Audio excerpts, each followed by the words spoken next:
तो जेराट्रिक मीटिंग एक online support group programme है जिसके द्वारा जो उम्र दराज लोग हैं वो अपने असुविधाएं हैं, अपने दिक्कतें, अपने जो कैंसर से लड़ते हुए उनको जो प्रॉब्लम्स आ रही हैं उनको हमसे साझा कर सके। इसके द्वारा हम आगे आगे चल के ये पता कर सकते हैं कि उनको दिक्कतें क्या क्या हो रही है, जो हमें कभी कभी लगता नहीं है कि दिक्कतें हैं, लेकिन उनको पता होता है। और इसी इसी को मद्देनजर रखते हुए हम देखते हैं कि उनके लिए क्या बेहतर जिंदगी कैसे प्रदान कर सकते हैं। और आज का जो विषय है वो सबके लिए महत्वपूर्ण है, जितने भी कैंसर पेशेंट हमारे साथ जुड़े हुए हैं, जो भी इस कैंसर की दुविधा से लड़ रहे हैं, उन सभी के लिए उन उन सभी के लिए आज का जो सेशन रहेगा बड़ा ही महत्वपूर्ण रहेगा, क्योंकि इस विषय के साथ हम देखेंगे कि कौन कौन से उनको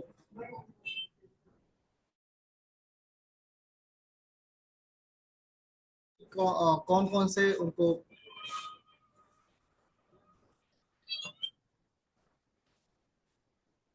सॉरी दिक्कत माफी चाहता हूँ। इस आज का जो विषय है वो डाइट के रिगार्डिंग है। हम इसके बारे में गुरु जी से पूरी तरह से जानकारी लेंगे कि किस किस प्रकार के आहार नियोजन हमें करना चाहिए जिसके वजह से हम पेशेंट को एक बेहतर जिंदगी प्रदान कर सके। और हमेशा हम कोशिश करते हैं कि जो हमारे जो पेशेंट है, आने वाले जो पेशेंट है या फिर जो जिनका इलाज हो चुका है, वो अपने आहार के माध्यम से अपने आप को स्वस्थ कैसे रख सके, इसके ऊपर हम प्रकाश डालने की कोशिश कर रहे हैं। तो मैं ज़्यादा समय ना लेते हुए मैं रिक्वेस्ट करूंगा पूरी मैम को कि कृपया आप मंच पे आए और अपना सेशन चालू करें।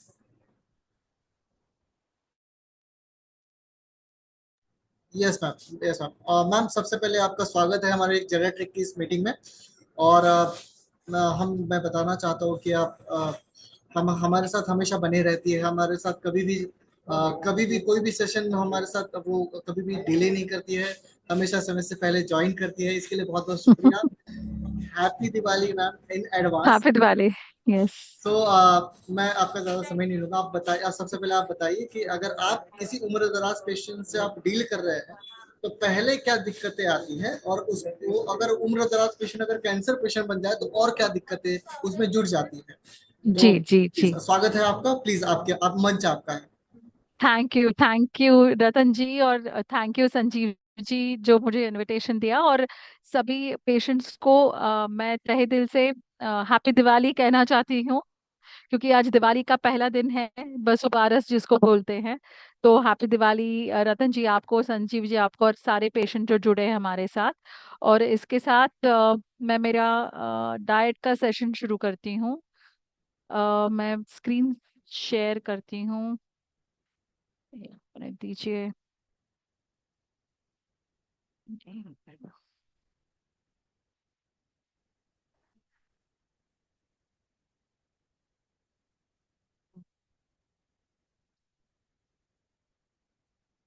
ठीक है।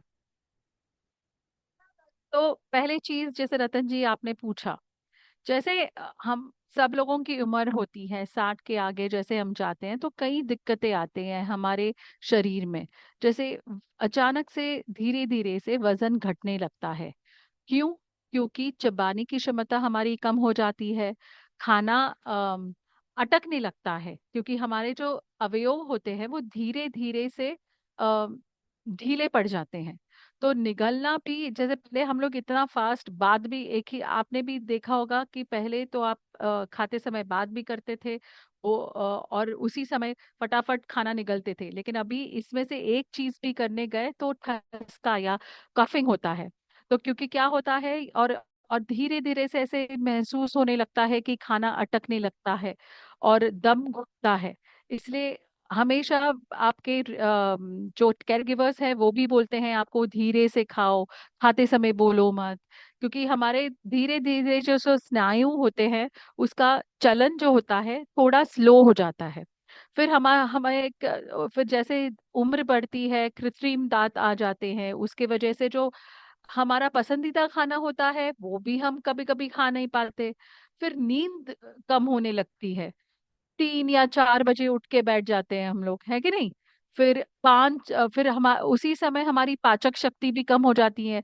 तो कभी कभी हम जो 9-10 बजे खाना खा के हजम का करके सो जाते थे, अभी अगर बहुत देर हुआ तो ऐसे लगता है सब वो खाना ऊपर आ रहा है। और फिर हमारी भौतिक क्षमता जो होती है वो भी थोड़ी कम हो जाती है। इसके साथ और एक समस्या जो उद्भव होती है, वो है मांसपेशियों में कमजोरी। कभी आप लोगों ने ये सोचा है कि अगर किचन में आप जाए या कोई एक डब्बा हो, जो पहले आप आसानी से उसका लिड यानी ढक्कन खोलते थे, अभी अगर खोलने को जाए तो आपको ऐसे लगता है मुझ में की ताकत नहीं है। पहले वो आसानी से खुलता था, अभी आपको मदद लगती है, आप आपके बेटे को या नाती को बोलोगे कि बच्चा खोल के दे दे, है कि नहीं? तो ये क्या होता है, जैसे हमारी उम्र बढ़ती है, हमारे मांसपेशियों में जो ताकत रहती है वो कमजोर होती है। तो इसको हम बराबर से वापस कैसे लाएं? तो ये संतुलित पोषण से होता है, जिसमें प्रोटीन की मात्रा ज्यादा लेनी पड़ती है। फिर इसके साथ हमें नियमित व्यायाम भी करना पड़ता है। जैसे बड़ी कसरत नहीं, थोड़ा स्ट्रेचिंग, अगर ऑक्यूपेशनल फिजियोथेरेपी ने अगर आपका सेशन लिया होगा तो उन्होंने भी दिखाया होगा थोड़े कसरत कैसे करते हैं। फिर उच्च जल योजना, पानी पीना बहुत ही आवश्यक है, क्योंकि अगर हम पानी कम पिए, जो बुढ़ापे में हो जाता है क्योंकि प्यास नहीं लगती, और ये एक डर रहता है कि हमें बार बार शौचालय का उपयोग करना पड़ेगा, इसलिए उसकी वजह से हम पानी भी कम कर लेते हैं। तो ऐसा नहीं है, तो एटलीस्ट इतना देखा है कि 2.5 से 3 लीटर हमें थोड़े थोड़े अंतर पे पानी पीना चाहिए। और अच्छी नींद, वो भी एक बहुत महत्वपूर्ण बात है, जिसकी वजह से हमारे मांसपेशियों को थोड़ा रिलैक्सेशन मिलता है, वापस वो काम करने लगते हैं। ठीक है। तो जैसे मैंने बताया, संतुलित आहार में हमें प्रोटीन की मात्रा थोड़ी बढ़ानी है। तो ये आप कैसे बढ़ाओगे आपके खाने में? तो प्रोटीन हमें मिलता है दूध के पदार्थ में, जैसे मैंने दिखाया है, दही, छाछ, पनीर है। फिर दालें हैं अलग अलग की, उसमें से भी मिलेगा। और अगर आप मांसाहारी हो तो अंडा या मछली या चिकन से भी मिलेगा। अभी एक कोने में एक टंगी हुई मछली दिख रही है, ये जब हम लोग घर में दूध फाड़ते हैं ना, तो उसमें से जो पानी निकलता है, उसको आपको अ, अच्छी तरह से कलेक्ट करके रखना है, क्योंकि इसको हम बोलते हैं वे, जिसमें ढेर सारा अच्छे क्वालिटी का प्रोटीन रहता है।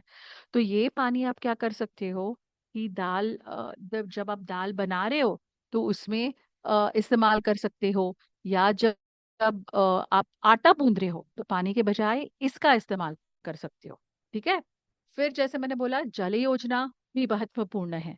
तो ऐसे नहीं है कि पूरा 3 लीटर या 2.5 लीटर आपको सिर्फ नॉर्मल पानी पी के खत्म करना है। तो आप अलग अलग तरीके से भी इसका सेवन कर सकते हो। जैसे अभी अक्टूबर आ रहा है, अभी थोड़ा सुबह थोड़ी थोड़ी सी थोड़ा सा प्लेजेंट एनवायरनमेंट होता है, ठंडी, लेकिन अभी दोपहर में जब निकलो तो बहुत तेज धूप होती है। तो अभी मट्ठा छाछ भी ले सकते हो, या शिकंजी जिसको नींबू पानी भी बोलते हैं वो भी ले सकते हो, या धने का पानी होता है वो ले सकते हो। आजकल ग्रीन टी बहुत लोग पी रहे हैं और वैसे एक्सेप्ट भी हो गया है लोगों में से, तो वो भी 1-2 कप पी सकते हो, या फिर सूप बना के भी पी सकते हो। ठीक है। फिर अच्छी नींद कैसे आएगी? तो खान पान में जो महत्वपूर्ण है, इसलिए मैंने बोला कि अगर आपको नींद एटलीस्ट 7-8 घंटे बहुत महत्वपूर्ण है। तो अगर आपको चाहिए तो 7:30-8 बजे तक खाना खा लो, और फिर 3 घंटे का गैप रख के आप एटलीस्ट 10:30 बजे सो जाओ। ठीक है। तो फिर उस समय आप क्या कर सकते हो कि बादाम और अखरोट की पाउडर बना सकते हो और गर्म दूध में मिक्स करके ले सकते हो, या फिर एक केला, और सिर्फ अगर जिन लोगों को केला पसंद है, वो भी मेलन को बढ़ाता है, तो आपको अच्छी तरह से नींद आती है। या हमारा जो क्लासिक है, हल्दी वाला दूध। ठीक है। तो वो भी बहुत अच्छा है, तो हल्दी डाल के दूध लीजिए, और एक चुटकी उसमें काली मिर्च की पाउडर डालिए। उसको तीखा नहीं बनाना है, लेकिन थोड़ा सा वो आपको थोड़ा सा वो आपको नींद आने में अच्छी मदद करेगा। ठीक है। फिर दूसरी बात आती है कि पहले हम चलते अच्छे थे विदाउट सपोर्ट, लेकिन जैसे उम्र होती है हमें हमारा गिरने के जो चांसेस होते हैं वो बढ़ जाते हैं। ये ऐसे क्यों होता है? क्योंकि हड्डियां हमारी अंदर से पूरी कमजोर हो जाती हैं, जिसको ऑस्टियोपोरोसिस बोलते हैं। जैसे आपने देखा है, हड्डियों के देखो वो जो पोर्स है वो कितने गहराई में बढ़ गए हैं। तो एक हल्का सा धक्का लगे और अगर हम गिर जाए तो फ्रैक्चर होने के चांसेस हमारे बढ़ जाते हैं। तो ये हड्डियों को मजबूत कैसे करे? तो इसके लिए हमें दो घटक चाहिए, कैल्शियम और विटामिन डी। ठीक है। तो कैल्शियम हमें वापस मिलेगा मिल्क और दूध के पदार्थ में, अंडे में मिलेगा। ठीक है। और ये जो नीचे दिखाई है जो बीज दिख रहे हैं ना सफेद रंग के, उसको वो है सोयाबीन। तो उसमें भी मिलेगा, तो सोयाबीन का आटा बना सकते हो या सोयाबीन की सब्जी बना सकते हो। उसके बगल में जो है लाल रंग का वो है रागी, वो है नाचनी। ठीक है। तो नाचनी या फिर नॉर्थ साइड में जिसको बोलते हैं मडुआ, या वेस्ट साइड में नागली भी बोलते हैं उसको। ठीक है। तो ये आपको कैल्शियम भी देता है और ढेर सारा आयरन भी देता है। तो अगर आपको चाहिए तो आप इसका आटा बना के उसकी रोटी बना सकते हो, या इसका सत्व जैसे सत्तू बनाते हैं ना, वैसे नाचनी का सत्तू भी बन सकता है। ठीक है। उसके बगल में है चौलाई, यानी जिसको बोलते हैं राजगिरा। अभी ये महाराष्ट्र में राजगीरा बनता है, महाराष्ट्र में राजगीरा बनता है, जिसको हम बोलते हैं जिस ये पता है, हम जब उपवास करते हैं तो उसके लड्डू बनते हैं, राइट? तो उसका आप सेवन कर सकते हो, या फिर इसका आटा बना के उसका दलिया वापस बना सकते हो। और फिर कैल्शियम ढेर सारे सब्जियों में भी रहता है, हमारे हरे पत्ते की सब्जी जो होती है ना उसमें। तो जैसे मेथी हुआ, पालक हुआ, या फिर ये जो सांबार बनाने के लिए सेंग डालते हैं ना, उसके जो पत्ते होते हैं उसमें ढेर सारा कैल्शियम और आयरन रहता है। ठीक है। जिसको आजकल मोरिंगा बोलते हैं, और मोरिंगा सब में डालता है आजकल, इसका भी बहुत फेमस हो गया है इंटरनेट पे। ठीक है। फिर उसके साथ आता है विटामिन डी।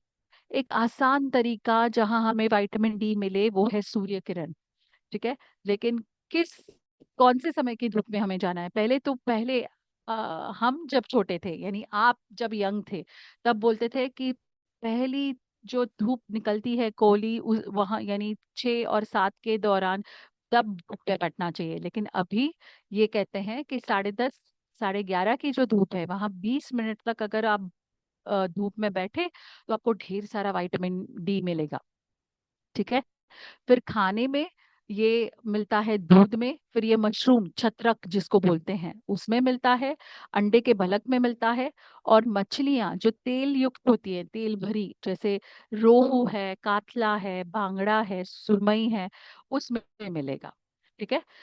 फिर ये हुए कि जो जैसे हम बुजुर्ग होते हैं तो वहां जो समस्या आती है उसको कैसे डील करें। अभी जब कैंसर हो जाता है तो अलग अलग ट्रीटमेंट चालू हो जाती है। तो उस दौरान हमें पोषण को कैसे संभालना है? तो अलग अलग ट्रीटमेंट, जो कॉमन ट्रीटमेंट है वो है सर्जरी, है ना, सिकाई, रेडिएशन और कीमोथेरेपी, राइट? तो मेरा ये कहना है कि संतुलित पोषण सभी दौर में महत्वपूर्ण है, क्योंकि ना ये कैंसर के पहले, ना कैंसर के दौरान, ना ट्रीटमेंट के उपचार खत्म होने के बाद। क्योंकि ये सर्जरी के बाद भी घाव भरने में मदद करता है संतुलित आहार। फिर यह आपके शरीर को की शक्ति भी बनाए रखता है, अगर लगातार बराबर ले तो वजन स्थिर रखता है। संक्रमण यानी जिसको हम इन्फेक्शन बोलते हैं, इससे भी लड़ने के लिए मदद करता है। और यह हमारे जो कैंसर ट्रीटमेंट के साइड इफेक्ट्स, दुष्परिणाम होते हैं, उसको भी कम करता है। ठीक है। तो हम हमारी ये रोग प्रतिकार शक्ति कैसे बढ़ाएं? ठीक है। तो ये रोग प्रतिकार शक्ति बढ़ेगी पहले विटामिन सी से।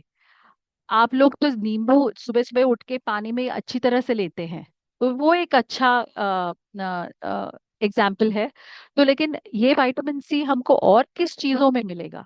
ये मिलेगा आंवले में, ये मिलेगा एकदम सस्ता ढेर सारा अमरूद में। ठीक है। तो मुलायम अमरूद तो हम लोग ये उम्र में खा सकते हैं, सिर्फ हमारे रिश्तेदारों को बोलने का कि उसके बीज निकाल के दे दे। ठीक है। फिर ये मिलेगा पपीते में, पके हुए पपीते में, संतरा, मौसम्बी, नींबू, अनानास जो दिख रहा है, शिमला मिर्च, इसमें विटामिन सी रहता है। तो ये सब चीजें अगर हमारे रोज के जीवन के खाने में ये थोड़े थोड़े हम समा पाए, तो फिर विटामिन सी हमें ढेर सारा मिलेगा। फिर है ओमेगा 3। ओमेगा 3 हमारी रोग प्रतिकारक शक्ति बहुत अच्छी तरह से बढ़ाता है। तो कभी कभी अगर आप हमारे न्यूट्रिशन क्लिनिक में आए हो, कभी सर्जरी के टाइम, ठीक है, तो आप उसको आप देखते होंगे कि हम डाइटिशियंस आपको एक पीली सी गोली देते हैं। अगर नाक में नली है तो हम बोलते हैं उसको काट के उसका तेल अंदर डालिए, या अगर आप निगल पा रहे हो तो हम बोलते हैं कि इसका सेवन कीजिए। तो ये दो प्रकार के होते हैं। जो नॉन वेजिटेरियन होता है वो मछली के तेल से बना हुआ होता है, ओमेगा 3। और जो वेजिटेरियन शाकाहारी लोगों को हम देते हैं वो ये जो फ्लेक सीड्स है उसके तेल का बना हुआ होता है। ठीक है। तो इसका सेवन करके हमारी रोग प्रतिकार शक्ति बढ़ती है। वरना अन्य खाने की चीजों में जैसे बादाम है, अखरोट है, उसमें से भी मिलेगा। ठीक है। और जो तेल युक्त सब्जियां हैं, ठीक है, उसमें से भी मिलेगा। फिर है सेलेनियम। ठीक है। सेलेनियम भी और जस्त है। सेलेनियम और जस्त जैसे जो है वो भी हमारे खाने में उसका हमारे खाने से हमारे रोग प्रतिकार शक्ति को बढ़ाए रखता है। तो ये मिलेगा हमें नॉनवेज आइटम में, जैसे अंडा है, मछली है, चिकन है। फिर ये मिलेगा बादाम में। आजकल ओट्स हम खाने लगे हैं, है कि नहीं, तो उसका दलिया भी बनता है, तो उसमें भी मिलेगा। और ये मशरूम्स में भी मिलेगा। फिर मैग्नीशियम और जस्त, जो हेड एंड नेक वाले हमारे पेशेंट्स हैं जो रेडिएशन कीमोथेरेपी के लिए जाते हैं और जिनके जुबान की यानी जो टेस्ट होती है कि कुछ भी अच्छा नहीं लगता, ऐसे ऐसे कारण आ जाते हैं, तो उनके लिए ये मैग्नीशियम और जस्त बहुत बड़ी मदद करता है, क्योंकि वो हमारे टेस्ट बड्स को वापस लाता है। तो मैग्नीशियम हमको मिलेगा केले में, हमको मिलेगा जो पालक है उसमें, वो मिलेगा तुलसी के बीज में, जो सब्जा बोलते हैं वो मिलेगा हमें बादाम में, सोयाबीन में और दही में। और जस्ट जिसको हम बोलते हैं जो टेस्ट बड्स लेके आता है, वो मिलेगा हमें तरबूज, उसके बीज में। या जो ये होता है ना पंपकिन सीड्स, यानी कद्दू, उसके बीज में। वो हमें मिलेगा बादाम में भी, और वो मिलेगा हमें दही में भी और दूध के पदार्थ में भी। फिर आता है लोहा, क्योंकि भले सर्जरी हो या कीमोथेरेपी, रेडिएशन, हमेशा हमारा सीबीसी के रिपोर्ट में हीमोग्लोबिन कम ही आता है कि नहीं। फिर आप सब लोग टेंशन में आते हो कि मैडम खून कैसे बढ़ाए। तो फिर उसके लिए हम क्या कर सकते हैं, जैसे पहली तस्वीर मैंने दिखाई है वो है अलसी, सॉरी वो है अरीफ। ठीक है। तो उसको हिंदी में बोलते हैं हलीम के दाने। ठीक है। तो हलीम के दाने बनिए की दुकान में मिलेंगे आपको। तो आपको वो 1 चम्मच हलीम के दाने रात को भिगो के रखने हैं और सुबह खाली पेट नींबू पानी के साथ लेना है। एक चीज याद ध्यान में रखना कि ये लेने के बाद चाय तुरंत ना पिए, एटलीस्ट 40 मिनट का गैप रखे। ठीक है। फिर हमें लोहा यानी हीमोग्लोबिन मिलेगा हरे पत्ते की सब्जियों में, जो मैंने दिखाए हैं। बटुआ है, शेपू है, हरे हरे यानी मेथी है। ठीक है। फिर ऊपर चौलाई भी दिखाई है वापस मैंने, राजगीरा, उसमें भी ढेर सारा कैल्शियम आयन रहता है। फिर नाचनी जैसे दिखाई है उसमें भी मिलेगा। और फिर अंडे का जो बलक है ना उसमें भी मिलेगा। एक चीज एक चीज मैं ध्यान आपको बोलना चाहती हूँ कि जब आप हीमोग्लोबिन का हीमोग्लोबिन के लिए आयरन का खाना अ, अ, ले, तो फिर आप क्या करोगे कि उसमें विटामिन सी साथ में होना चाहिए। ठीक है। विटामिन सी साथ में होना चाहिए। नहीं अगर आप हरे पत्ते की सब्जी बना रहे हो या खा रहे हो तो उस ऊपर से नींबू निचोड़िए। ठीक है, या फिर ठेपला बनाया है जिसमें मेथी है, तो साथ में एक अमरूद या आंवला का टुकड़ा लीजिए। ठीक है, लेकिन अभी ये तो हुआ उसका दोस्त, उसका एक दुश्मन भी है जिसको बोलते हैं कैल्शियम। ठीक है, तो कभी भी कैल्शियम युक्त चीज आयन युक्त चीज के साथ नहीं खाना है। इसलिए अगर आपने देखा होगा कि जब डॉक्टर आपको आयन की कैप्सूल देते हैं, तो वो हमेशा कहते हैं कि 6 या 7 घंटे की गैप रख के ही कैल्शियम का टैबलेट लेना, क्योंकि फिर वो हमारे शरीर में उसका सेवन बराबर से नहीं होता। ठीक है, और तीसरी चीज जो मैंने नीचे लोखंड की कढ़ाई दिखाई है, ठीक है, तो मेरा ये कहना है कि ऐसे नहीं है कि लोखंड के कढ़ाई में अगर हम लोगों ने खाना बनाया तो उसका लोखंड उसके अंदर जाएगा, लेकिन अगर बाकी धातु वाले बर्तन हमने इस्तेमाल किए जैसे कॉपर है, ठीक है, तो फिर उसका जितना लोहा सब्जी में है उतना हमको हमारे शरीर में नहीं मिलेगा। ठीक है, फिर उपचार के दुष्परिणाम के जो लक्षण होते हैं जैसे मतली आना, या इच्छा नहीं होना खाने में, या ढेर सारा गैस होना, तो इस इसको कैसे हम सॉल्व करें। तो एक चीज, काफी लोगों को ऐसे होता है कि जब ये ट्रीटमेंट चालू होती है तो स्वाद में परिवर्तन आता है, या स्वाद की कमी हो जाती है, तो आप छोटे छोटे नुस्खे उसके लिए इस्तेमाल कर सकते हो। जैसे है नींबू, तो सिर्फ नींबू को आपने चखा तो भी टेस्ट बदलती है। या सिर्फ आप ऐसे बोलो इमली, सिर्फ इमली को इमेजिन करके या इमली बोल के भी मुंह में पानी आने लगता है, देखो, है कि नहीं। तो फिर उसका भी एक टुकड़ा थोड़ा सा हम खाने में रख सकते हैं, या इमली हम दाल में या सब्जी में इस्तेमाल कर सकते हैं।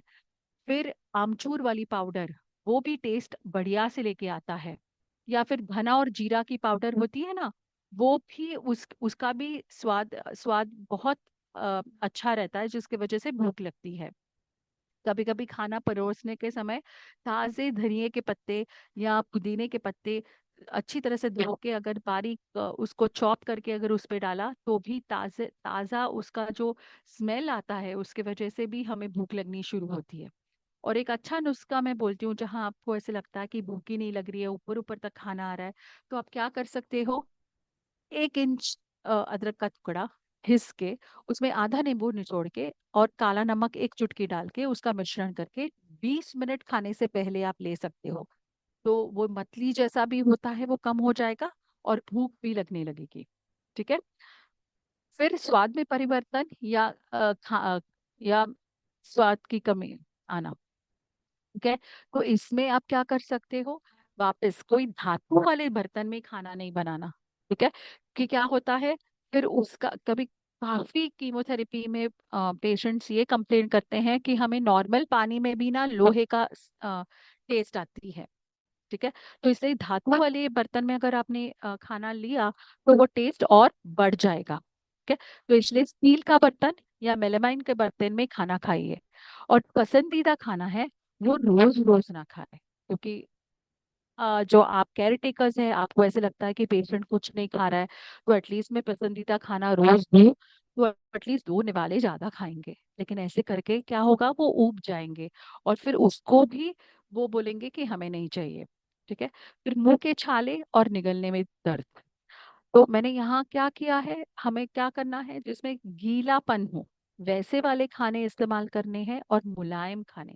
ठीक है, तो हर प्रांत के मैंने एक एक फोटो दिखाया, जैसे दही चावल है, फिर नीचे पोंगल है साउथ का, फिर इडली है, फिर जो ब्राउन रंग का दिख रहा है चॉकलेट जैसा वो नाचनी का सत्व है, फिर दलिये का उपमा दिखाया है, गुजरात की खांडवी है क्योंकि वो सिर्फ बेसन और छाछ से बनती है, मुंह में डाल दी तो पिघल जाती है। ठीक है, या ढोकला है तो वो कैसे एकदम मुलायम चीजें हैं जो अच्छी तरह से हम निगल सकते हैं। ठीक है, लेकिन इसी दौरान हमें क्या नहीं खाना है, हम सब हिंदुस्तानी हैं, तो हमें एक गरम चाय की प्याली तो सुबह जरूर लगती है। तो मेरा सिर्फ ये कहना है कि सुबह सुबह उठ के गरम गरम चीज ना ले, क्योंकि फिर वो अगर छाले हो सकते हैं तो तकलीफ हो जाएगा। और ज्यादा तेज खाना ना खाए, यानी मिर्ची वाला खाना। ठीक है, और सिट्रस फ्रूट जैसे जिसमें खटास होती है वो ना खाए, क्योंकि वरना फिर अंदर से जलन होगा। ठीक है।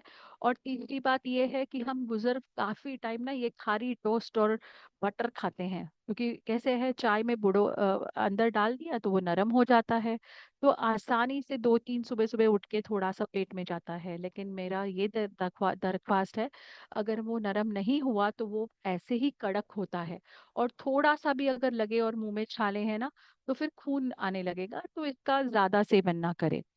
तो जैसे निगलने में कठिनाई होती है, तो मैंने यहाँ एक तस्वीर दिखाई है जो मैं पेशेंट्स के ट्रेनिंग में करती हूँ। तो क्योंकि जो कभी कभी हेड एंड नेक के पेशेंट्स को हम भेजते हैं कि निगलने की क्षमता कितनी है, उसका स्कोर चाहिए होता है हमें, तो उसके ऊपर हम बताते हैं कि कौन सा लिक्विड या किस स्थिति में सॉफ्ट डाइट चलेगा। क्योंकि आपको ये तो पता होगा ना कि लस्सी दूध से गाढ़ी होती है, और दूध पानी से गाढ़ा होता है कि नहीं, लेकिन सभी तीनों चीजें लिक्विड हुई, तो क्या कौन सा जाएगा वो ये अलग अलग है। जैसे नारियल पानी दिखाया है, फिर वो ना वो हमारी दूध और प्रोटीन पाउडर है, आगे जाके टोमेटो का गाढ़ा सूप है, फिर नाचनी का सत्व है, फिर वो एक कैरेमल पुडिंग है। यानी अगर वो दिखता है शेप लेके, लेकिन अगर मुंह में डाले तो उसका तो वो मुंह में पिघल जाता है। फिर वो जो कोन में रखे हैं ना, वो पीसी हुई खिचड़ी है, तो वैसे पाइप आउट कर देंगे तो पूरा नरम हो जाएगा। ठीक है। फिर आता है थकान। ठीक है। फिर आता है थकान। तो थकान के लिए दो चीजें बहुत महत्वपूर्ण है, जैसे प्रोटीन की मात्रा और पानी। ठीक है। तो जैसे मैंने पहले भी बोला, हमें एटलीस्ट 2.5 से 3 लीटर पानी पीना है, और वो अलग अलग तरीके से हम ले सकते हैं, जैसे पानी है, छाछ है, शिकंजी है, फिर ग्रीन टी है। और प्रोटीन जो मैंने पहले दिखाए कहाँ कहाँ मिल सकते हैं। ठीक है। फिर एक बड़ी समस्या, भले कैंसर हो या ना हो, इस उम्र में कब्जियत की समस्या तो हमेशा हमें होती है। पहले तो मैं ये कहना चाहती हूँ, पहले पानी की मात्रा देखिए कि एटलीस्ट 2.5 लीटर पानी हुआ है, वरना वो भी कब्जियत शुरू कर देता है। फिर रेशा खाने में होना चाहिए, जिसको हम बोलते हैं फाइबर। तो ये कहाँ से मिलेगा? हरे पत्ती की सब्जियों से, और एटलीस्ट 1 या 2 फलों का सेवन हमें करना है। ठीक है। तो उससे भी मिलेगा। और खाना खाने के बाद, जैसे हम मराठी या में बोलते हैं, शतपावली करें, यानी 10 मिनट तक थोड़ा टहलिए।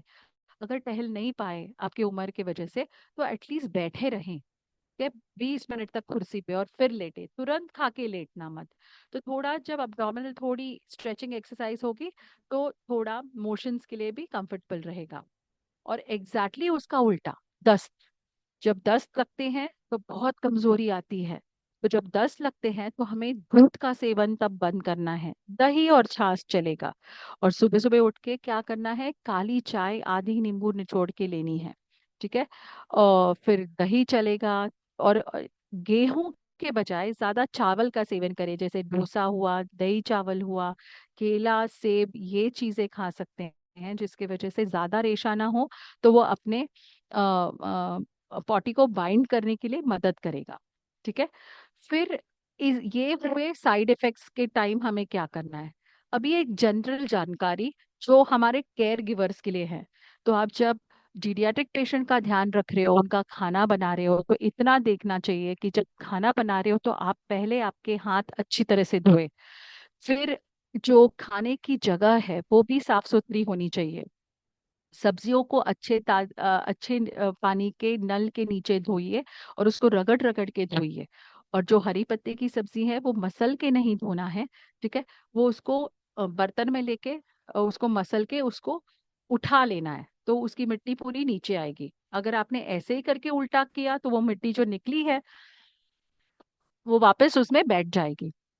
और जो मांसाहारी शाकाहारी दोनों चीजें खाते हैं, मेरा ये कहना है कि जो आपका कटिंग बोर्ड है, उसको एक ही चीज को इस्तेमाल ना करें। पहले आप सब्जियां सब्जियां काटे, फिर उसको अच्छी तरह से धोए, और फिर वो जो मांस है उसको काटे उसके ऊपर। ठीक है। दोनों को मिक्स नहीं करना है। फिर क्या नहीं खाना चाहिए। फिर फिर हमको क्या नहीं खाना चाहिए। ठीक है। वो है बाहर ठेलों में जो मिलता है, वड़ा, समोसा, भजिया, क्योंकि ये कैंसर को और बढ़ाता है।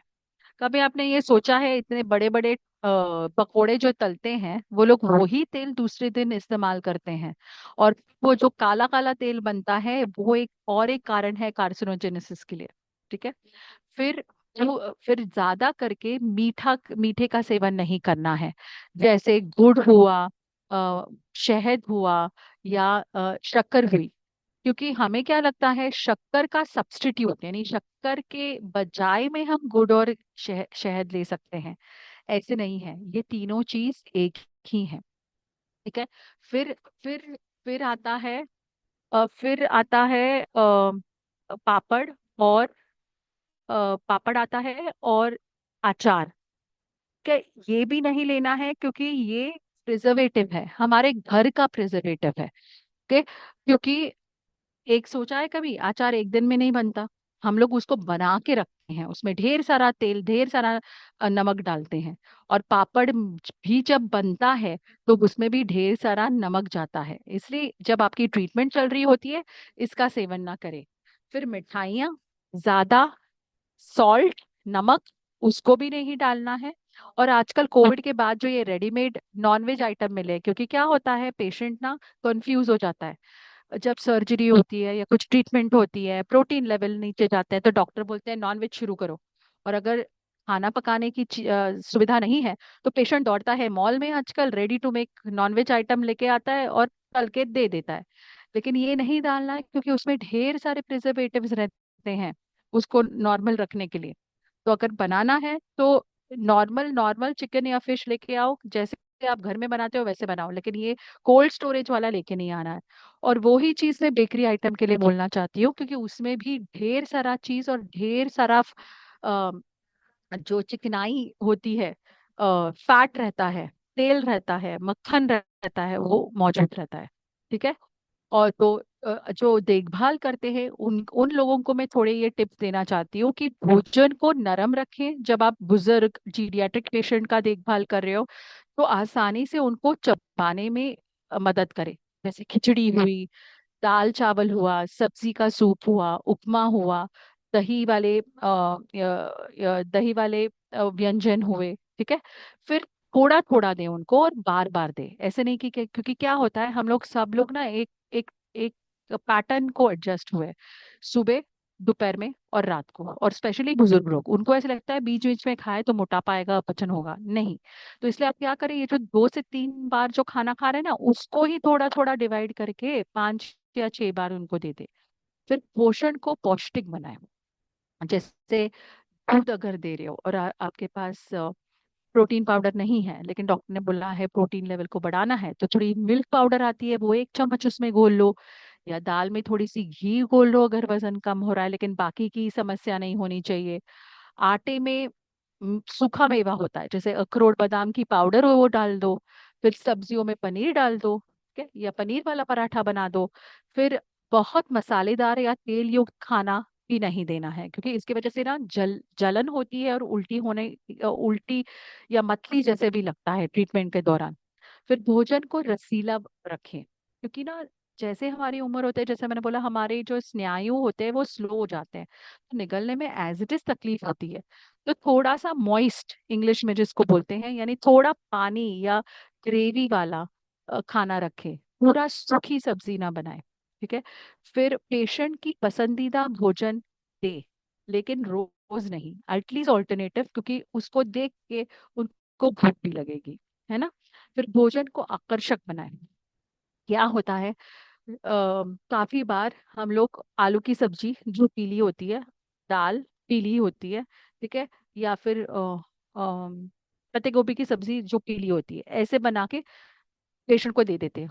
भैया, सब पीला पीला देख के पेशेंट को एज इट इज इच्छा नहीं होती, ये देख के भी उसको ऐसे लगेगा कि उल्टी हो रही है। तो भले हमारे घर में कुछ नहीं हो, लेकिन रंग रखो। जैसे हम बोलते हैं रेनबो डाइट रखो, मैं हमेशा कहती हूँ ये पेशेंट रिलेटिव को।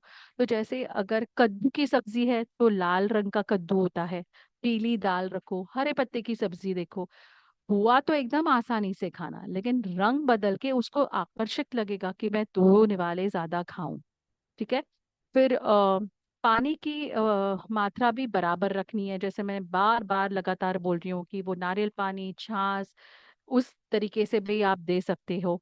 और जब भी आप हाँ, बुजुर्ग पेशेंट्स को देख रहे हो, धैर्य और सहानुभूति से उनकी उनकी सेवा करो। ठीक है। तो इसके साथ मैं कहना चाहती हूँ कि हमें अच्छी तरह से उनकी देखभाल करनी चाहिए। ये देखना चाहिए कि उनका वजन स्थिर है एटलीस्ट। ठीक है। थोड़ी सी एक्टिविटी, अगर वो चल पा रहे हैं तो आप थोड़ा 10 10 मिनट के लिए वॉक के लिए जा सकते हैं। ज्यादा शक्कर वाला या मीठी चीजें उनको ना दे, या तली हुई चीजें ना दे। और जैसे मैंने बोला, प्रोसेस्ड मीट यानी ये फ्राइड आइटम का सेवन, या भजी या आलू या आलू टिक्की और ऐसे जो होते हैं बाहर मिले हुए तले हुए पदार्थ, वो ना दे। ठीक है। और अच्छी तरह से उनकी सेवन करें। Thank you.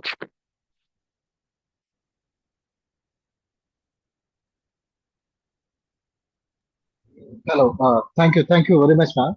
बहुत बहुत शुक्रिया, आपने बहुत सारे अलग अलग पॉइंट ऑफ व्यूज को आपने मेजर किया है। आपने बहुत सारी चीजें, मतलब कुछ सवाल तो मैं खुद भी करने वाला था आपसे कि ऐसा है तो कैसे करे, वैसा है तो कैसे करे। मैम, वैसे अक्सर हमने देखा है कि जो हमारे जो ऑनगोइंग पेशेंट्स रहते हैं जिनका ट्रीटमेंट चालू रहता है, वो सवाल करते हैं कि हमें केमो के दरमियान पानी कितना पीना चाहिए। तो ये उसका कोई रेशियो वगैरह है क्या? क्योंकि अगर एक्सेस वाटर पी लेंगे तो फिर उनको बार बार वॉशरूम जाना पड़ेगा, कम पानी पियेंगे तो उनको कीमो के साइड इफेक्ट ज्यादा झेलने पड़ेगा, ऐसा हमने सुना है। तो आपका इसमें राय क्या है और आप क्या कहना चाहेंगे? एटलीस्ट जीरियाट्रिक पेशेंट्स को 2.5 लीटर पानी तो पीना। और जैसे मैंने कहा कि उसको डिवाइड कीजिए। ठीक है। तो क्योंकि ये उनको हमेशा ये एक डर रहता है कि वो एक तो बाहर हूँ, वॉशरूम अच्छा होगा कि नहीं, वॉशरूम को जाए कि नहीं। तो आप क्या कर सकते हो, 1 लीटर की बोतल में पानी भर के रखना है। और ये लोग तो बहुत सुबह उठ जाते हैं, है कि नहीं। तो 6 7 बजे जब आप उठते हो तो 6 बजे से 11 बजे तक 1 लीटर की बोतल आपको खत्म करनी है, ये ध्यान में रखो। तो एक घूट घूट करके पियोगे तो आपको पेशाब को भी जाने के लिए ऐसे महसूस नहीं होगा। फिर 11 से 3 बजे तक दूसरी बोतल घूट घूट करके लीजिए। और फिर 3 से 6 बजे तक तीसरी। तो आपके ब्लैडर पे भी प्रेशर नहीं आएगा, बराबर से इक्वली डिवाइड भी हो जाएगा पानी। और फिर क्या होगा, 6 बजे के बाद पानी नहीं पिया या थोड़ा सा पिया तो भी ठीक है, तो फिर अच्छी तरह से नींद भी लगेगी, तो रात को आपको उठ के जाने के लिए की तकलीफ नहीं होगी। जी जी जी, थैंक यू मैम।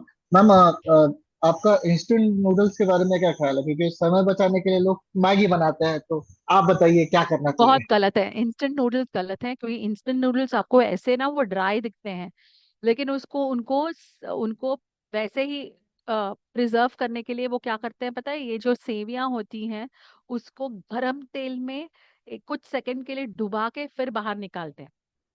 अगर आपने मैगी का पैकेज पीछे पढ़ा तो लिखा होगा फ्राइड नूडल्स। ठीक है। और वो भी उसको प्रिजर्व रखने के लिए सोडियम कंटेंट पीछे अवश्य देखिए, ढेर सारा होता है। तो वो अच्छा चॉइस नहीं है। आपको चाहिए तो जो ये हमारी दादियां जो बनाती आ रही है सेवियां चावल की, वो ही लेके उसका उपमा या उसका उसका पतला दाल में डाल के ऐसा दलिया बना सकते हैं। जी मैम। मैम, हमारे एक व्यूअर ने सवाल डाला है कि पानी कैसा पीना चाहिए, गुनगुना या ऐसे ही पिला सकते हैं कोई भी साधारण पानी? वो आपके ऊपर है, इतना देखिए, क्योंकि आप कोई भी पेशेंट हो, बुजुर्ग या छोटे बच्चे या अडल्ट पेशेंट, आपको साफ सुथरा पानी देना है और बॉईल किया हुआ। ऐसे कंपलसरी नहीं है कि वो एक्वागार्ड और उसमें से ही देना है। नॉर्मल पानी पूरा बॉईल करके ठंडा करके आप इस्तेमाल करें। फिर वो पेशेंट का चॉइस है कि उसको गुनगुना चाहिए, गर्म चाहिए या ठंडा चाहिए। लेकिन पहले वो पानी को पूरा गर्म करके ठंडा कीजिए, तो सब बैक्टीरिया सब जर्म्स मर जाएंगे। Okay, thank you very much ma'am. हम आपके पास वापस आते हैं, अगर आपके लिए सवाल आ रहा है तो। Ma'am, thank you. वैसे अगर इन केस ऑफ, अगर हमें जैसे बाहर में जो दूध वगैरह मिलते हैं, जैसे बना बनाया दूध है या प्रोटीन पाउडर्स है, उनके ऊपर डिपेंडेंसी कितनी रखनी चाहिए? जैसे हम बहुत बार बोलते हैं कि आप प्रोटीन पाउडर्स पियो, खास करके हेड नेक पेशेंट के लिए। तो उसके ऊपर आपकी राय क्या है कि कितना वो कंटिन्यू करना चाहिए? एक ये बना हुआ है कि भाई हमें प्रोटीन पाउडर दिया है, हमें लेना ही है, तो केमो छोड़ के वो प्रोटीन पाउडर पहले परचेस करते हैं। तो आप प्लीज इसके ऊपर कुछ बताइए। देखिए, हम सबको कंपलसरी नहीं बोलते। जब ट्रीटमेंट चालू होती है, अगर उसकी आवश्यकता है, क्योंकि वो हमारे न्यूट्रिशनल असेसमेंट से पता चलती है, तो ही हम शुरू करते हैं, क्योंकि फिर कैसे ना वो ट्रीटमेंट झेलने के लिए बराबर हो सकता है। दूसरी बात, जब पेशेंट्स हमारे पास यहाँ आते हैं तो उनके पास ना खाना बनाने की तो सुविधा होती नहीं है। नाक में नली, ये हेड एंड नेक के पेशेंट्स को तो 80% होती है। तो ये जो किचन फीड्स है, उसमें जितना हम पकाते हैं उतना प्रोटीन मिलता नहीं है। फॉर एग्जाम्पल, अगर मैं बोलूँ दाल का पानी 1 गिलास लो, तो 1 गिलास दाल के पानी जो नली से जाएगा उसके लिए इतनी सी, एक मुट्ठी भी नहीं, सिर्फ इतनी सी मूंग की दाल मिलेगी। तो क्या कुछ प्रोटीन नहीं मिला? क्या होता है कि ये जो प्रोटीन पाउडर्स है, वो एग्जैक्टली जितनी अमाउंट चाहिए उतनी देता है। और हम यूजुअली पेशेंट को ऐसे नहीं बोलते कि खरीदो, क्योंकि जब हम पेशेंट को देखते हैं उसका जो इनकम कैपेसिटी है वो भी हम देखते हैं। तो हम हमारे तरफ से भी मदद करते हैं, या एनजीओज को बोलते हैं कि अगर आप वो प्रोवाइड करें कि नहीं। और जब जब उसकी रिक्वायरमेंट बंद हो जाए, हम उसको धीरे धीरे से उनके डाइट में से निकालते हैं। ऐसे नहीं है कि वो हमेशा के लिए लेना है। कभी कभी पेशेंट उसके ऊपर ना निर्भर हो जाता है और उसको ऐसे लगता है कि अच्छा लग रहा है। वो ट्रीटमेंट खत्म होने के बाद भी अगर हम बोल रहे हैं ना कि अभी बंद हो गया, तो फिर बोलेंगे 1 डिब्बा दे दो मैडम, 1 डिब्बा दे दो। तो फिर मैं सिर्फ ये बोलना चाहती हूँ कि वो सब स्टेजेस में उनके उनको जरूरत है कि नहीं, वो न्यूट्रिशनल असेसमेंट करके ही हम उनको भी वो पाउडर देते हैं। जी बहुत बहुत शुक्रिया मैम। हम आप प्लीज हमारे साथ बने रहिए। Thank you hmm. Very much. Ashok sir, आप लाइन पे है क्या? यस सर जी। जी का टू। जी। हेलो सर, आपके लिए कुछ सवाल है, मैं सवाल लेना चाहता हूँ, अगर आप फ्री हैं तो अ, ले सकता हूँ सर? हाँ हाँ रतन जी बताओ। जी जी जी। Yes yes sure. पेशेंट ने सवाल किया है, मोटरोला H50 फ्यूजन ने सवाल किया है कि रेडिएशन चल रहा है, अभी 5 रेडिएशन हुआ है और काफी गले में सूजन आ गई है। रेडिएशन वाले बोल रहे हैं कि नेक्स्ट डे से नहीं करेंगे रेडिएशन, अब क्या कर सकते हैं? और उनका जो मुखौटा है सर, वो पेशेंट बोल रहे थे, उनका जो मुखौटा है वो भी बहुत टाइट हो जा रहा है और सांस लेने में दिक्कत होती है उनको। तो सर इस बारे में आपका क्या कहना है, क्या सजेस्ट करेंगे? रेडिएशन के साथ कीमो भी चल रहा है क्या उनका, या ओनली रेडिएशन, ऐसा कुछ लिखा है? नहीं सर, ओनली रेडिएशन लिखा है उन्होंने। ओनली रेडिएशन है तो आई थिंक एक बार रेडिएशन डॉक्टर से कंसल्ट करो। कई बार रेडिएशन के साइड इफेक्ट होता है अंदर, गले के अंदर है ना, ये मतलब कि कुछ छाले जैसे होना, ये सब होना स्टार्ट हो जाता है। तो रेडिएशन से नॉर्मली स्किन टॉक्सिसिटी और अंदर छाले वगैरह नॉर्मल तो होता है, हर पेशेंट को होता है, बट ये अगर ज्यादा होता है, पेशेंट खाना नहीं खा पा रहा है, उसके कारण से सांस में दिक्कत हो रही है, तो ऐसे कंडीशन में हमें रोकना पड़ता है रेडिएशन। और ट्यूब से खाना देना, जैसे मैडम ने बताया, वो डाइटिशियन का रोल आता है फिर इसमें। तो एक बार अपने रेडिएशन ऑन्कोलॉजिस्ट जो रेडिएशन दे रहे हैं उनसे कल कंसल्ट करना चाहिए। और अगर ज्यादा प्रॉब्लम है तो रोकना ही पड़ेगा, उसमें ऑप्शन नहीं है फिर। सर नर्व, राजकर जी का सवाल है, नर्व डैमेज है जिसके कारण उनका टॉयलेट बंद नहीं हो रहा है और नींद भी नहीं आ रही है। वो हमेशा बहुत बात करते रहते हैं, नींद बिल्कुल भी नहीं आ रही है। नींद का दवा दे सकते हैं क्या इस कंडीशन में? क्या नर्व ब्लॉक, क्या बोला, नर्व ब्लॉक है? नर्व डैमेज वो लिखा है उन्होंने सर। ओके कुछ केस नंबर हमारे वगैरह कुछ भी नहीं कुछ लिखा है सर, तो इस वजह से एक रफली आप कैसे क्या बताएं सलाह ऐसे, देंगे? मतलब अगर कीमोथेरेपी चल रहा है तो वी हैव, मतलब हमें देखना पड़ेगा कि उसका कीमो के साथ जो नींद का मेडिसिन होता है, वो ज्यादातर टाइम वो इंटरेक्ट करता है, इंटरेक्शन रहता है उनका, तो हम यूजुअली अवॉइड करते हैं। अगर कीमोथेरेपी नहीं है तो उनको बोलो कोई ये नींद का कुछ गोली ले सकते हैं, इसमें कुछ प्रॉब्लम नहीं है। तो देखना पड़ेगा ट्रीटमेंट क्या चल रहा है उनका। अभी नींद उनको क्यों नहीं आ रही, दर्द के कारण नहीं आ रही, या फिर कुछ साइकेट्रिक, मतलब कुछ भी एंजाइटी मेंशन नहीं, ऐसे? कुछ भी मेंशन वो नहीं भी किया सर। एड्रेस, वो भी एड्रेस करना पड़ेगा। अगर दर्द के कारण नहीं आ रही तो दर्द को वो पेन किलर कुछ इंक्रीज करना पड़ेगा, दर्द की दवा बढ़ानी पड़ेगी। दर्द ठीक होगा तो नींद आएगी अपना आप। अगर वो रीजन नहीं है तो फिर एक एंजाइटी के कारण हो रहा है तो फिर एक साइको ऑन्कोलॉजिस्ट को मिलना चाहिए उनको। जी सर। सर हम्म। मरीना दास जी का सवाल है, my mother is on targeted therapy only on pills, so yet फिर भी उनको डाइट रिस्ट्रिक्शन होगी क्या, और कैन बी कंज्यूम, सर ये शायद से पूर्वी मैम के लिए था। सर पेशेंट ने दूसरा पेशेंट ने लिखा है कमजोरी बहुत है, सांस कमजोरी बहुत ज्यादा है, आई साइड से आंसू आते हैं, आई लाल है रहती है हमेशा, उसके लिए कुछ दवा दे सकते हैं क्या। इन्होंने वापस से केस फाइल नंबर वगैरह कुछ नहीं डाला है, नीचे केस फाइल नंबर उन्होंने मेंशन किया है sir. Case file number mention किया है क्या? एक तो वही चेक करो। नहीं सर, उन्होंने हम्म। केस फाइल नंबर नहीं डाला बोलने के बाद। ये सभी इन मतलब पेशेंट को बोलो केस फाइल होता है तो हम देख पाते हैं कि क्या ट्रीटमेंट चल रहा है एक्चुअली। हाँ तो सर, अभी डाला बिना केस फाइल डाला, अभी जस्ट जस्ट डाला डाला है। उन्होंने, हाँ 11F2023, हाँ। 27841, 23 278। सीरीज, टू हाँ। 27841। 841। या तेजी लाल नाम है क्या? नाम मेंशन नहीं किया है सर। अच्छा, एक सेकेंड, ओपन किया मैंने। 23 सीरीज में। हाँ, इनको टैबलेट चल रहा है इनको बेसिकली। अभी क्या प्रॉब्लम हो रही है, आप क्या बताया आपने? सर उन्होंने लिखा है कमजोरी बहुत ज्यादा है, आई से- आ- हम्म। आई आ- आ- आ- आंखों से आंसू आते हैं, आई लाल हम्म। रहती है हमेशा, उसके लिए कुछ दवा दे हम्म। सकते हैं क्या। हाँ, उनको उनको बोलो एक आई ड्रॉप आते हैं टीयर्स करके, मैं मेंशन कर देता हूँ उनको। आई ड्रॉप होता है एक, वो आई ड्रॉप दिन में 4 बार डालने के लिए बोलो। ठीक जी है। सर, प्लीज चैट बॉक्स में डाल दीजिए, थैंक यू। हम्म।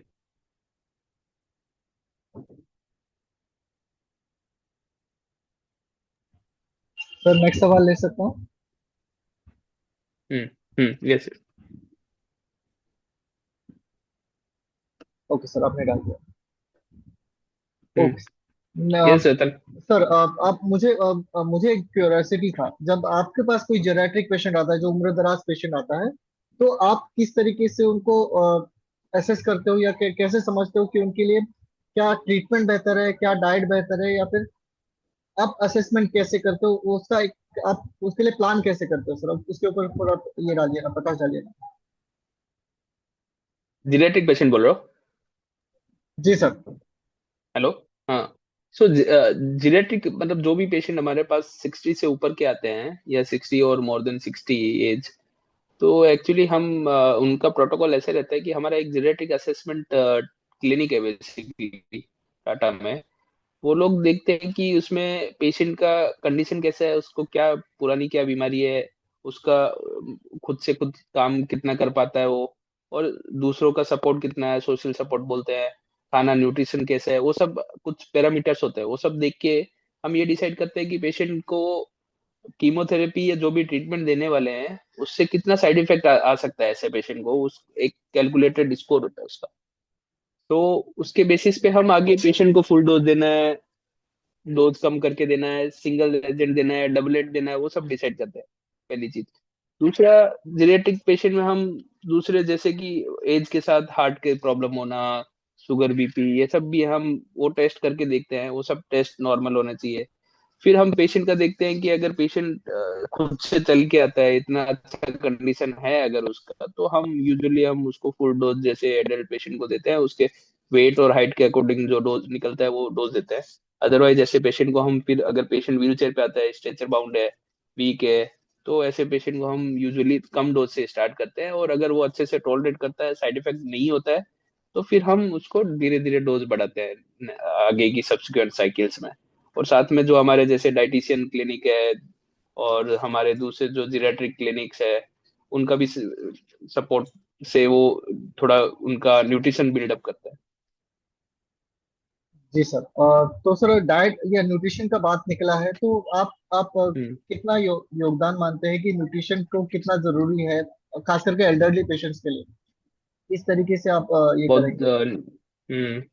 जैसे कि मैडम ने भी बताया, न्यूट्रिशन का बहुत इंपॉर्टेंट रोल है, स्पेशली जैसे ये हेड एंड नेक पेशेंट होते हैं या ऐसे पेशेंट जो बहुत फ्रेल है, जिसमें प्रोटीन शरीर के अंदर बहुत कम है, प्रोटीन जिसको एल्ब्यूमिन बोलते हैं, ऐसे पेशेंट में कीमो के साइड इफेक्ट आने के चांसेस और बढ़ जाते हैं। तो हम पहले डाइटिशियन की हेल्प से उसका प्रोटीन और दूसरे सप्लीमेंट बिल्डअप करते हैं, ताकि वो एटलीस्ट कीमो के फिट बने पेशेंट। तो इसलिए ये बहुत इंपॉर्टेंट हो जाता है कि डाइटिशियन का कीमोथेरेपी से पहले रोल बहुत इंपॉर्टेंट हो जाता है ऐसे पेशेंट। जी जी सर, बस दो सवाल और लेंगे। और सर, अब हर्षित अग्रवाल करके पेशेंट है, उन्होंने कहा है, केस फाइल नंबर डाला है 25 सीरीज 23012। सुशीला अग्रवाल हम्म। पेशेंट का नाम है। क्रिजोटिनिक टैबलेट चल रहा है उनका। हम्म। पैर में स्वेलिंग है, राइट पैर में ज्यादा स्वेलिंग है, तो उसके लिए आप क्या सजेस्ट करेंगे? क्रिजोटिनिक चल रहा है सर इनको। सो क्रिजो से ना स्वेलिंग आता है पैरों में, ये बहुत कॉमन है, ऐसे घबराने की चीज नहीं है। अगर बहुत प्रॉब्लम हो रहा है उनको, उसके कारण से उनका डेली लाइफ एक्टिविटी अगर अफेक्ट हो रहा है, तो फिर एक बार उनको बोलो आके दिखाने के लिए। अगर ज्यादा प्रॉब्लम नहीं है तो जस्ट सपोर्टिव मेजर्स करने हैं, रात को सोते टाइम पैरों के नीचे दो तकिए लगा के थोड़ा सा पैर को ऊपर करके सोए, और थोड़ा फिजिकल एक्टिविटी रखे थोड़ा। सब पेन नहीं है फिर भी ये करना है? पेन? पेन पेन पेन पैर को, पेशेंट को पेन बिल्कुल नहीं होता है, बस नहीं, पैर पेन के सुजा। लिए नहीं है, बेसिकली स्वेलिंग के लिए होता है ये। स्वेलिंग अभी क्या होता है कि पैर हम जैसे नीचे बैठते हैं तो पैर को लटका के रखेंगे ना, तो वो ही ग्रेविटी के कारण जो हमारे बॉडी का जो स्वेलिंग होती है ना, वो स्वेलिंग इसलिए पैर में ज्यादा बढ़ती है। खड़े रहते हैं ज्यादातर, बैठते हैं तो पैर लटका के रखते हैं, तो वो उसके कारण से होता है। तो रात को जब सोते हैं तो थोड़ा सा तकिया ऊपर, पैरों के नीचे तकिया लगा के सोते हैं, तो वो स्वेलिंग वापस रिड्यूस हो जाती है ऐसे में। अगर बहुत ज्यादा प्रॉब्लम हो रही है तो उनको बोलो एक बार दिखाने के लिए, फिर हम कुछ टैबलेट्स वगैरह भी स्टार्ट करते हैं स्वेलिंग को कम करने के लिए। थोड़ा बहुत स्वेलिंग हर पेशेंट को रहता है इस टैबलेट के बाद, उसमें घबराने की चीज नहीं है। जी। और सर, कुछ सवाल रैंडमली आए हैं, लेटली सवाल किए हैं, क्या हम ले सकते हैं? समय है सर आपके पास? हाँ हाँ हाँ हाँ जी जी। हाँ हाँ। आ, सर, उन्होंने वापस से सवाल किया है, कमजोरी ज्यादा रहती है। आगे मैं सवाल कर लेता हूँ सर आपसे। Yes yes, go ahead. आ, गौरव चौधरी जी ने सवाल किया है, 11F2025 246 केस नंबर है हम्म। सर। लास्ट केमो डन उन्होंने हम्म। 510। ये हम्म। बांग्लादेश में लिया था इन्होंने। नेक्स्ट केमो हम्म। 27 को है, और लेकिन वीजा की वजह हम्म। से आ नहीं पा रहे थे। तो कितना डिले कर हम्म। सकते हैं हम केमो साइकिल को, क्योंकि 26 को केमो उनका प्लान था। अ, क्या कर हम्म। सकते हैं सर? केमो अगर लेट होता है तो इससे कुछ इश्यू हो सकते हैं पेशेंट को? नहीं, देखो उनको बोलो जितना जल्दी आ सकते हैं उतना जल्दी आए। अगर वीजा के कारण प्रॉब्लम हो रहा है, ऐसे तो एक हफ्ता 10 दिन अगर डिले होता है तो कुछ प्रॉब्लम नहीं है। ऐसे स्टार्टिंग ऑफ ट्रीटमेंट नहीं है, ऑलरेडी स्टार्ट हो रखा है ट्रीटमेंट। तो पेशेंट की कंडीशन ठीक है अगर मान लो, और ऑलरेडी कीमोथेरेपी ले चुके हैं वहां से, तो अगर वीजा के कारण हफ्ता 10 दिन लगता है तो चलेगा, कोई बात नहीं उसमें। और क्या अगर केमोथेरेपी के नहीं तो, बाद भी बीमार? जी सर, सॉरी। हाँ नहीं तो उनको, अगर बहुत डिले हो रहा है तो उनको बोलो कि हमारे यहाँ टेली कंसल्टेशन में वो बुकिंग करके और टेली कंसल्ट कर सकते हैं। जी सर, आप टेली कंसल्टेशन भी कर सकते हैं सर। नेक्स्ट सवाल है, ये लास्ट सवाल रहेगा। रोहित सरकार का सवाल है हम्म। कि कीमोथेरेपी के बाद भी क्या बीमारी बढ़ सकता है? इन्होंने सवाल किया है क्योंकि इनकी बीमारी बढ़ रही है, ऐसा उन्होंने लिखा है। केस नंबर है 25 सीरीज 24 सीरीज 31 हम्म। 29 8। हम्म। तो के बाद देखो, जो भी स्टेज 4 कैंसर होता है ना, वो कभी जड़ से नहीं जाता है। जो भी हम ट्रीटमेंट करते हैं ना, वो खाली बीमारी को कंट्रोल करने के लिए, थोड़ा कम करने के लिए करते हैं, और पेशेंट की क्वालिटी ऑफ लाइफ रहे, पेशेंट का जो सिम्टम्स है उसको कम करने के लिए होता है बेसिकली। स्टेज 4 कैंसर कभी जड़ से खत्म नहीं होता है, जो भी कोई भी ट्रीटमेंट दो आपसे। ठीक है, अब वो जो भी ट्रीटमेंट हम करते हैं ऐसे पेशेंट में, वो एक लिमिटेड टाइम तक कंट्रोल रहता है। मानो कि 6 महीने, 1 साल तक, 1.5 साल कुछ पेशेंट में। और वो उसके बाद जो लिमिटेड टाइम पीरियड है, उसके बाद फिर आप वो ट्रीटमेंट देते देते ही बीमारी बढ़ेगा। वो एक यूजुअल फिनोमिना है कैंसर का, स्टेज 4 कैंसर का। जब बीमारी बढ़ता है तो हमारे पास जो सेकंड लाइन ऑप्शन होते हैं, थर्ड लाइन ऑप्शन होते हैं, वो यूज करते हैं। तो कीमो देते देते बीमारी बढ़ सकता है, वो जो लिमिटेड उसका जो टाइम पीरियड होता है एवरेज, वो टाइम पीरियड क्रॉस होने के बाद बीमारी बढ़ता है वो, तो उसमें कुछ डाउट नहीं है। On and average her her chemotherapy का या टैबलेट फॉर्म में जो भी ट्रीटमेंट होता है सबका अलग अलग, हम हमारी लैंग्वेज में इसको प्रोग्रेशन फ्री सर्वाइवल बोलते हैं। वो एक टाइम पीरियड होता है स्पेसिफिक, उतना रीच होने के बाद वो बीमारी बढ़ना चालू हो जाता है। तो अगर ऐसा होता है तो हमारे पास जो भी ऑप्शन बचे हैं वो ट्रीटमेंट ट्राई करते हैं फिर हम। सर ये फुल एंड फाइनल लास्ट सवाल कि क्या ये मतलब जो हमारे टाटा की जो दवाइयाँ है और जो वाराणसी ब्रांच में जो दवाइयाँ है, क्या वो सेम रहती है? ये कंप्लीटली सेम है, कोई डाउट नहीं है बहुत उसमें। जी, बहुत बहुत हमारे शुक्रिया। टाटा के जितने भी सेंटर है सब में सेम मेडिसिन होता है। बहुत बहुत शुक्रिया सर। अनुपम मैम प्लीज मंच पे आइए और हमारे जो गेस्ट हैं उनको शुक्रिया अदा कीजिए।